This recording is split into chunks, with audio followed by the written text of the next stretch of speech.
আসসালামু আলাইকুম গাইস, কি অবস্থা সবার? আশা করি সকল অনেক ভালো আছেন। আজকে আপনাদের কাছে শেয়ার করতে যাচ্ছি এক অসাধারণ ভিডিও। যে ভিডিওতে আপনারা দেখতে পারবেন নদী থেকে কিভাবে ধরলাম আমরা জীবিত ইলিশ মাছ। কেমন ছিল আমাদের অভিজ্ঞতা তা নিয়ে থাকছে আমাদের এই ফুল ভিডিওটি। তাই চলুন ফুল ভিডিওটি এনজয় করা যাক। বন্ধুদের সাথে চায়ের আড্ডা দিতে দিতে হঠাৎ আমরা প্ল্যান করলাম মাছ ধরতে যাব। তো যেই বলা সেই কাজ, চলে গেলাম আমরা মাছ ধরতে। তাও আবার আমাদের জীবনের প্রথমবার নদীতে মাছ ধরতে আসা। আর আজকে আমরা 4 বন্ধু মিলে ধরবো ইলিশ মাছ। কিছুটা এক্সাইটেড ছিলাম, আবার ভয়ও করছিল, কারণ আজকে আমরা সারা রাত্র থেকে মাছ ধরবো এই নদীতে। মেঘনা নদীর কোমল স্রোত আর ঢেউয়ের মধ্যে দিয়ে চলছে আমাদের এই ট্রলার। আর এই ট্রলার যাবে নদীর মধ্যখানে, যেখানে গিয়ে আমরা জাল ফেলে মাছ ধরবো। আর বলে রাখা ভালো, আমাদের মধ্যে একজন অভিজ্ঞতাশীল আছে যে কিনা মাছ ধরতে পারে, সে হলো আমাদের বন্ধু সাব্বির।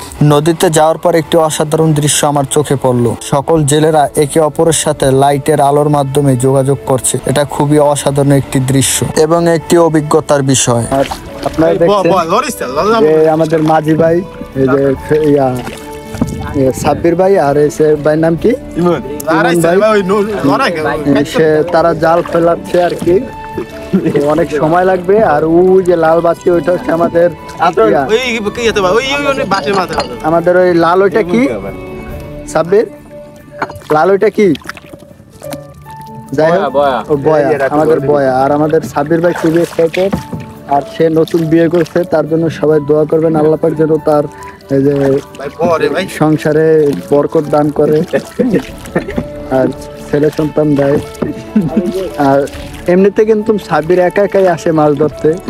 তো আজকে দেখলাম আমার বন্ধুর কষ্টটা, যে বিয়ার পর জীবনে কি কষ্ট করতে হয়। এক সময় যে ছেলে মাসে 30 দিনে 28 দিন চুল কাটতো, 29 দিন ঘুরতে যাইতো, আজকে সেই ছেলে পরিশ্রম করতেছে। তবে আমরা নিন্দা করি না, বাহবা দেই। বন্ধু আমাদের এগিয়ে যাক, তার জন্য শুভকামনা রইল। বন্ধু আমাদেরকে সময় দিতে পারে না, তবে বন্ধুর যে কষ্ট বা পরিস্থিতিটা আমরা বুঝতে পারি।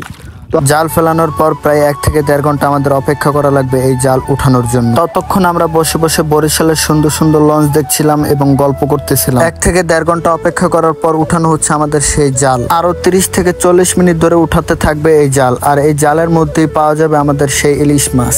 আল্লাহর রহমতে একটি পেয়ে গেলাম। দেখি ফ্লাশটা মারো। সুবহানাল্লাহ, একটি সুন্দর ইলিশ মাছ পাইছি। লাখ লাখ শুকরিয়া আল্লাহর কাছে।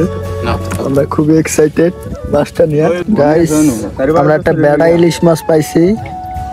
বেড়া ইলিশ মাছটা খুবই উত্তেজিত। এই নিয়ে আমাদের 4র্থ ইলিশ মাছ এটা। আমাদের মোট 4টা ইলিশ মাছ হয়েছে।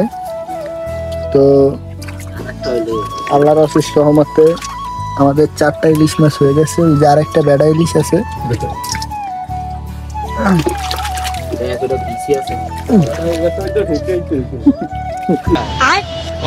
14 ফেব্রুয়ারিতে হয়েছে, এই কারণে উত্তেজিত বেশি, তাই না বন্ধু? তো এরকম করে আমরা প্রায় সারা রাত্রি মাছ ধরেছি নদীতে।